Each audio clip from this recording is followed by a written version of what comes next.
Marian, it has been said that probably the most insidious and the most difficult cycle to break in one's life is that of being an abused child and then becoming an abuser, which is just what happened to you. Why don't you talk us through this abuse that you went through as a child?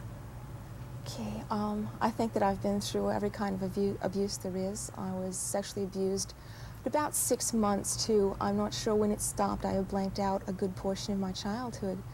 We have been physically abused, we've been emotionally abused, verbally abused. You mean there were brothers and sisters My brothers involved? and sisters, I'm sorry, I didn't make that clear. I just don't seem to remember a time that there wasn't abuse. Even now, to this day, if I talk to my parents, I still have never done anything right in my entire life, according to them. And, you know, after a while, it makes you feel like you're a nothing, a total nothing, not even a real person. But talk about the abuse of your own kids. Was it physical? Was it verbal? How did it begin? Well, it began when my husband walked out on us, leaving myself with a very small child. We were quite poor. We were extremely isolated. I mean, it was just the two of us in this apartment 24 hours a day. She couldn't go outside because we lived in the downtown area. I was feeling super needy. I mean, just pathetic, absolutely pathetic, practically non-functional. And I became verbally abusive. I could not even say the things that I have said to my child.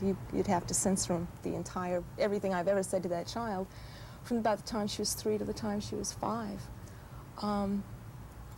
I had another child, and things just kept escalating and escalating until a day that my oldest child did something wrong. And it was less than spilt milk. We're talking major nothing. And I picked up a stick and I went to hit her, and I turned around and I hit the desk, and I kept hitting it until the stick shattered. And I realized that if I had hit her, she'd be dead today. There's no doubt she could never have lived through my wrath. But you're an intelligent lady. Did you know at that point that you were an abusive parent? I don't think that I ever admitted that I was an abusive parent. I was somebody that did not know how to take care of kids. I had gone and asked for help in several places and go home and try harder, dear. Well, all I know is what everybody knows is how to parent from your parents. And that was not what I wanted to do, but when I get angry, that's what comes out. It's like it isn't even me yelling. It's this other voice, this other person. It sounds just like my mother, as a matter of fact, screaming. It looked just like my father that wanted to hit that little girl. I don't think there's a parent in the world who, if they were honest, would not admit that at one point or another they've lost their temper with their child. Absolutely. It's, I think, a very normal thing to do. But when do you cross the line between loss of temper, pulling back, and abusing? What was going on in your head? I think that I just couldn't deal with myself. I couldn't take care of myself, let alone this child. This child needed the things that normal children needed. And it just got to the point that my losing my temper was every day. It was constantly. And I'd feel real guilty. Oh, we're talking major guilty.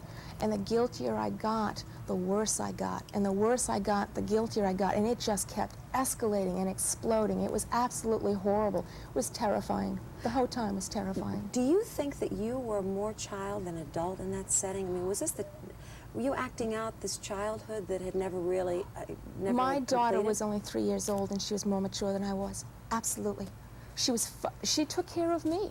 She'd come in, Mommy, don't cry. Mommy, do you want me to help you with breakfast? Mommy this, Mommy that. I was the child. She was 3 years old and more grown up than I was. You couldn't go to your parents? Oh, God, no. You've said you were isolated. What about friends? The only kind of friends I've ever had are people who were also as messed up as I am. People would say to me, well, deck her. Decking her was the exact thing I did not want to do. Deck your daughter. Yeah, but that's all we knew how to do. That's all any of us had lived. So talk then about the escalation. Why do you think that this house was full of terror, and that the more upset you got, the more upset everybody else got? Well, children reflect your attitude anyways. I mean, if I'm feeling good, my family's feeling good. If I'm feeling low, the whole family's feeling low. I think that it was just, I was just so needy. I just can't say anything more than I was so needy. And the kids knew it? Of course. How could you miss somebody who's sitting in a chair all day just rocking like this. I mean, you can't miss that Mom's got something wrong with her. But did it ever manifest itself in that the louder you would yell, the louder the kids would yell? Oh, absolutely. The kids, they were growing up. This was what was normal, and so they were acting in ways to keep me acting normal. If I withdrew too much, then they'd have to act up to get me to yell. The same way when you start changing your behavior, people are going to act out in order to make you act like your normal self, even though that is not how you want to act. And you are acting normal now. But you joined Parents Anonymous, was it about 6 years ago? I think so about that.